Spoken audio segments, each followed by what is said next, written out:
Welcome to Kenton's videos. Enjoy the video. In this video, I will show how to make beef broth for noodles full guide. Start by roasting bones, onions, carrots, and celery until well browned to deepen flavor. Transfer to a large pot, cover with cold water, and slowly bring to a gentle simmer while skimming foam. Add peppercorns, bay leaves, and a splash of vinegar to help extract nutrients and build a clear, savory broth perfect for noodles. Begin with quality ingredients and simple prep to save time and improve flavor. Trim excess fat, but leave some connective tissue for gelatinous richness when cooled. Roughly chop vegetables so they release flavor quickly during roasting and simmering. Use a large pot or slow cooker to maintain low, steady heat over many hours without boiling.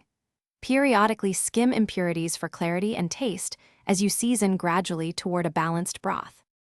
Maintain a gentle simmer and resist the urge to rush the process because slow cooking yields the best results. Skim the surface occasionally to remove foam and keep the liquid clear while flavors concentrate. After several hours, remove solids and strain the broth through a fine mesh or cheesecloth for a clean finish.